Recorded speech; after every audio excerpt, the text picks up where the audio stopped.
트럼프가 수요일 베이징으로 갑니다.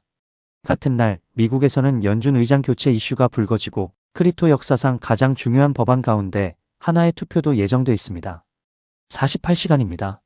시장을 잠가놓은 자물쇠 세계가 동시에 돌아갑니다. 오늘은 그중 첫 번째 자물쇠 이야기를 하겠습니다. 지금 브렌트유는 배럴당 104달러 61센트 수준입니다. 이 숫자 하나가 금리를 묶고 금리가 다시 크립토를 묶고 있습니다. 그리고 이 숫자를 움직일 수 있는 사람이 이번 주 베이징에서 만납니다. 어제 이란은 미국이 보낸 14개 항목의 평화안을 전면 거부했습니다. 트럼프는 몇 시간 만에 트루스 소셜에 올립니다. 완전히 수용 불가. 이란과의 직접 대화는 여기서 끊겼습니다. 그래서 트럼프가 다른 길을 택합니다. 이란을 직접 설득하는 대신 이란의 영향력을 가진 나라를 선택합니다. 여기서 미국 정치 이야기를 빼놓을 수 없습니다. 트럼프 지지율이 34%까지 떨어졌습니다. 취임 이후 가장 낮은 수준입니다. 이란 전쟁 지지율은 33%입니다. 6개월 뒤 중간선거입니다. 민주당은 이미 기름값은 트럼프 책임이라는 프레임으로 공세를 시작했습니다. 트럼프에게 이란 종전은 단순한 외교 문제가 아닙니다. 정치적 생존 문제에 가깝습니다. 이란과 직접 대화가 막혔습니다. 그래서 트럼프가 할 수 있는 일은 하나입니다. 이란의 영향력을 가진 나라를 움직이는 겁니다. 그 나라가 중국입니다. 여기서부터가 뉴스에서 잘 다루지 않는 부분입니다. 중국은 이란이 수출하는 원유의 80%에서 90%를 사들이는 것으로 알려져 있습니다. 국제 시세보다 싸게 사들입니다. 뉴스는 트럼프가 시진핑에게 이란 중재를 부탁한다고 씁니다. 하지만 구조를 보면 반대에 가깝습니다. 이란 전쟁이 끝나면 중국은 할인 원유를 잃습니다. 시진핑은 단순한 중재자가 아니라 이해 당사자입니다. 공짜로 도와줄 유인이 크지 않습니다. 그런데 이미 움직임이 있습니다. 4월부터 중국이 미국산 원유를 하루 60만 배럴씩 다시 수입하기 시작했습니다. 9개월간 중단했다가 재개한 겁니다.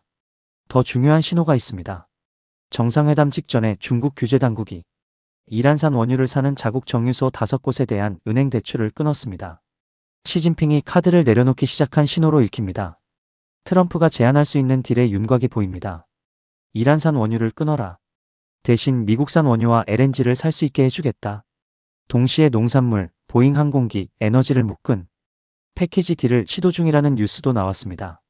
그런데 시진핑이 원유 딜만으로 움직일까요? 여기서 대만이 등장합니다.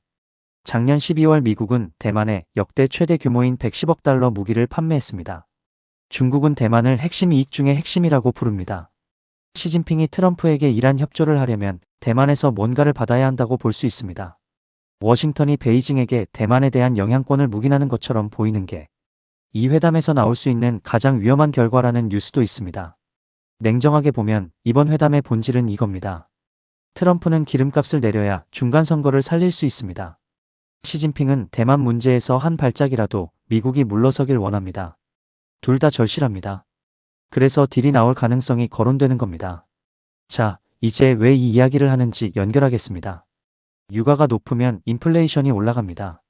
인플레이션이 높으면 연준이 금리를 못 내립니다. 금리가 안 내려가면 기관 자금이 위험자산으로 움직이기 어렵습니다. 크립토가 횡보하는 이유 중 하나입니다. 분석가들이 잡는 기준선이 브렌트유 80달러입니다. 80달러 위에서는 연준이 금리를 내릴 명분이 약합니다. 80달러 아래로 내려오면 금리 인하 기대가 다시 살아날 수 있습니다. 선례가 있습니다. 3월 9일 트럼프가 전쟁은 끝났다고 발언했을 때 유가가 116달러에서 85달러로 급락했습니다. 같은 날 비트코인이 66,000달러에서 7만 달러로 반등했습니다. 유가 하나가 움직이자 크립토도 즉각 반응한 겁니다. 이번 주 시나리오는 세 가지입니다. 첫째, 합의 신호가 나오면 유가가 90달러 이하로 급락할 수 있습니다. 인플레 완화 기대와 함께 연준 금리 인하 명분도 살아날 수 있습니다. 비트코인은 85-95달러 구간이 열릴 수 있다는 기대가 나옵니다. 둘째, 모호한 공동성명만 나오면 유가 100달러 수준에서 유지될 가능성이 있습니다. 시장은 지금과 비슷하게 횡보할 수 있습니다. 셋째, 결렬되면 유가가 120달러까지 다시 뛸 수 있습니다. 그 경우 스태그플레이션 공포가 커지면서 비트코인이 7만 달러대로 밀릴 가능성도 나옵니다.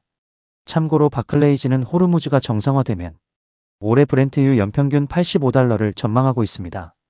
반면 골드만삭스는 한 달만 더 봉쇄가 이어지면 연중 100달러 이상이 유지될 수 있다고 봅니다. 이번 주 회담이 갈림길인 겁니다. 정리하겠습니다. 한국 시간으로 내일 서울에서 허리펀과 베센트가 만납니다. 수요일 트럼프가 베이징에 도착합니다. 목요일 시진핑과 회담합니다. 이 결과에 따라 유가가 움직이고 유가가 금리를 움직이고 금리가 다시 여러분의 포트폴리오를 움직일 수 있습니다. 그런데 유가가 풀린다고 바로 돈이 크립토로 들어오는 건 아닙니다. 금리를 내릴 사람이 있어야 하고 돈이 들어갈 법적 통로도 있어야 합니다.